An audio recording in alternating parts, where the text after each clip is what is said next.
Hi everyone, आज हम पढ़ेंगे पेसा एक्ट के बारे में। पेसा एक्ट 1996 फुल फॉर्म है the panchayats extension to scheduled areas act 1996, जिसको हम शॉर्ट फॉर्म में पेसा एक्ट भी बोलते हैं। और ये एक सिग्निफिकेंट पीस है लेजिस्लेशन का, जिसका मेन एम था कि हम ट्राइबल कम्युनिटीज़ को इंडिया में एम्पावर करेंगे, कुछ पावर्स देंगे। ठीक है, तो इमेज के जस्ट नीचे आप देख सकते हो 5 लाइन में लिखा हुआ है, imagine a village ruled by its own vice elders. एक विलेज जिसको रूल करते हैं कौन? जो गांव के बड़े बूढ़े हैं। ठीक है, वो लोग अगर गांव को रूल कर रहे हैं, ठीक है, डिसीजंस बना रहे हैं अपने लैंड के बारे में, फॉरेस्ट के बारे में, ट्रेडिशंस कल्चर्स के बारे में, तो वही है, बस पेसा एक्ट यही बोलता है। अब स्टार्ट करते हैं गोल से, और फिर मैं बताऊंगी कुछ की पॉइंट्स जो हमारे पेसा एक्ट से रिलेटेड है। ठीक है, आपको एक अच्छी अंडरस्टैंडिंग प्रोवाइड करेंगे। सबसे पहले गोल की बात करते हैं, तो पहला गोल है इसमें to give tribal communities living in designated scheduled areas more control over their lives and resources. जो ट्राइबल कम्युनिटीज़ हैं जो शेड्यूल्ड एरियाज में रहती हैं, उनको ज़्यादा कंट्रोल देते हैं। ठीक है, कौन? पेसा एक्ट, कि उनको उनके रिसोर्सेज कैसे यूज़ करने हैं, कैसे उनको रहन सहन अपना करना है, ये सब। सेकंड है to ensure self governance and protect their traditional customs and practices. Self governance बहुत इंपॉर्टेंट पॉइंट है इसमें, इसको आप ज़रूर लिखना। सेल्फ गवर्नेंस को इंश्योर करते हैं कि खुद गवर्न करो, किसको? अपने रिसोर्सेज को, रहन सहन के तरीके को, अपने ट्रेडिशंस को प्रोटेक्ट करो, अपने कस्टम्स को प्रोटेक्ट करो और अपनी प्रैक्टिसेस को प्रोटेक्ट करो। ठीक है, अब अगर हम बात करें की पॉइंट्स के बारे में, तो सबसे पहला की पॉइंट है Gram Sabha power. The act recognizes the Gram Sabha. Gram सभा को रिकॉग्नाइज करता है, जो एक तरीके की विलेज असेंबली होती है जिसमें अडल्ट मेंबर्स जो होते हैं गांव के, ठीक है, शेड्यूल्ड ट्राइब्स जो विलेज में रहते हैं वो लोग, वो प्राइमरी डिसीजन मेकिंग बॉडी होती है किन किन मैटर से रिलेटेड, जैसे कि लैंड को यूज़ कैसे करना है और नेचुरल रिसोर्सेज को प्रोटेक्ट कैसे करना है, कल्चर का प्रिजर्वेशन कैसे करना है और सोशल डिस्प्यूट्स को कैसे हैंडल करना है।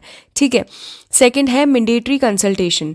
स्टेट गवर्नमेंट्स को कंसल्ट करना ही पड़ेगा, किनको? ग्राम सभा को, उससे पहले कि वो कुछ भी चीज़ अक्वायर कर रहे हैं। जैसे कि लैंड को अगर वो ले रहे हैं, हड़पना जिसे बोलते हैं ना, कि अगर स्टेट गवर्नमेंट आके किसी भी ट्राइबल कम्युनिटी में आकर वो बोलती है कि हम ये लैंड ले लेंगे, तो ऐसा नहीं होगा। उनको पहले ग्राम सभा से कंसल्ट करना पड़ेगा, फिर पॉलिसीज़ बनाते हैं। ठीक है, अगर वो शेड्यूल्ड एरियाज़ को अफेक्ट कर रही हैं तो ऐसी पॉलिसीज़ भी नहीं बनाने देंगे उनको ग्राम सभा। और granting licences for resource extraction, अगर उनको कोई भी रिसोर्स की ज़रूरत पड़ रही है, रिक्वायरमेंट पड़ रही है, तो उनको पहले ग्राम सभा से कंसल्ट करना पड़ेगा। थर्ड है control over resources. Gram Sabhas have ownership rights over minor forests produce, control over markets and can manage community forest. Gram Sabha के पास ये ओनरशिप राइट्स होती है कि वो अपने फॉरेस्ट को, उनका जो प्रोडक्शन है उस पर कंट्रोल रखें, लोकल मार्केट्स पे कंट्रोल रखें और अपनी जो कम्युनिटी की फॉरेस्ट है उसको मैनेज करके रखें। फिर आता है tribal communities, represent indigenous groups with distinct cultures, traditions and customs, often residing in specific geographic areas. Okay, tribal communities कौन सी होती है?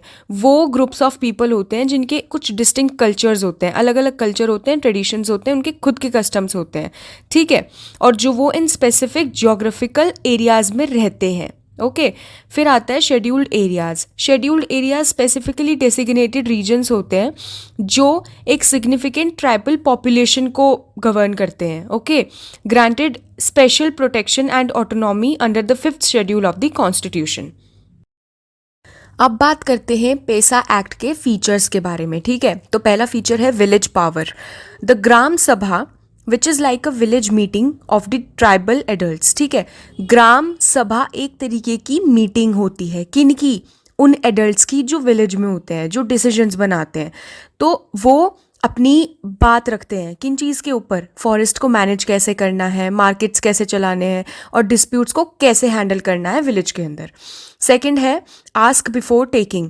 अगर गवर्नमेंट कुछ भी लैंड को यूज़ करना चाहता है इन ट्राइबल कम्युनिटीज़ के, या फिर रिसोर्सेज को यूज़ करना चाहता है, या कुछ बड़ी डिसीजन बनाना चाहता है जो इन विलेजेस को अफेक्ट करती हैं, तो उनको सबसे पहले ग्राम सभा से बात करनी पड़ेगी। ठीक है, थर्ड है tribal treasures. Villages get special rights over their things like fruits, nuts and herbs. अब गांव में इतनी सारी चीज़ें होती हैं, फ्रूट्स है, नट्स है, हर्ब्स है, खेत हैं, अपने जितना सारा का सारा फॉरेस्ट है, तो उन सबको मैनेज करने की जो राइट्स होती है ना, वो कम्युनिटी के पास ही होगी, उस ट्राइबल कम्युनिटी के पास, ठीक है। और कोई उसमें दखल अंदाजी नहीं कर सकता। रिस्पेक्टिंग ट्रेडिशंस, ठीक है, इसमें क्या होता है, tribal customs and laws can be used alongside regular Indian laws to solve problems within the village.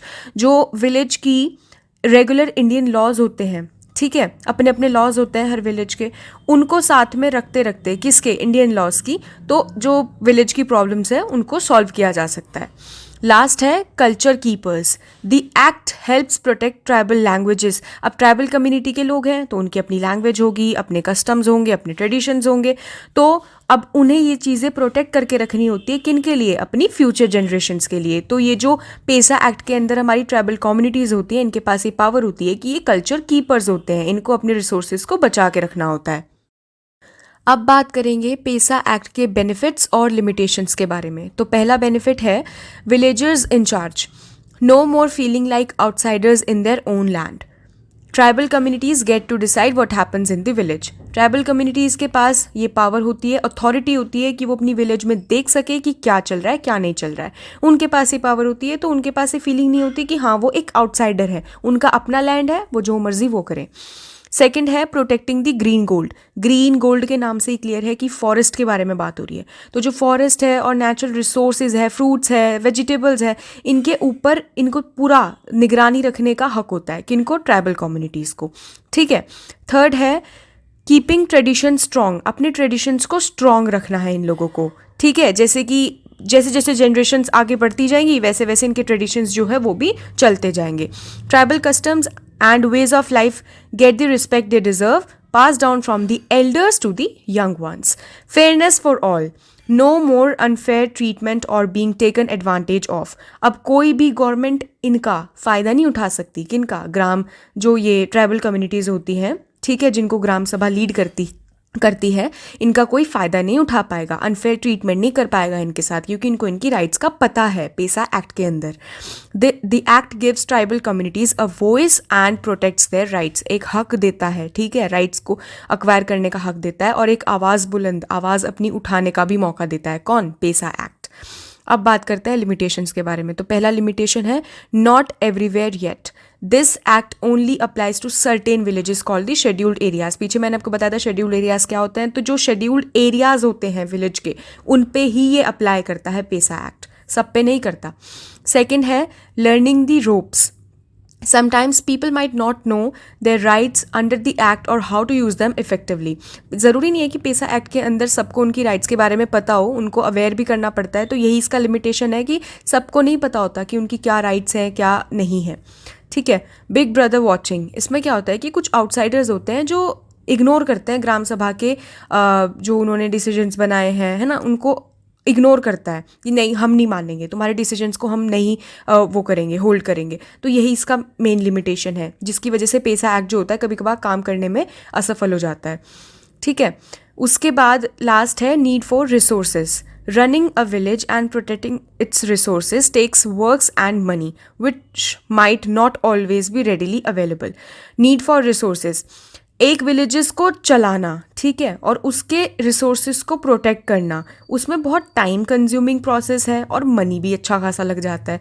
तो ये ज़रूरी नहीं होता कि हमेशा ये चीज़ें हमारे पास अवेलेबल होती है, जिसकी वजह से हम कभी कभार पेसा एक्ट को काम करने में असफल बना देते हैं। पेसा एक्ट वर्क ही नहीं कर पाता क्योंकि हमारे पास रिसोर्सेज अवेलेबल ही नहीं होते, मनी नहीं होती, टाइम नहीं होता, तो पेसा एक्ट भी नहीं वर्क कर पाएगा। Okay, so I hope this explanation makes the PESA Act easier for you all to understand. But still, अगर कोई भी further question है, then feel free to ask me anytime, okay, in the comment section below.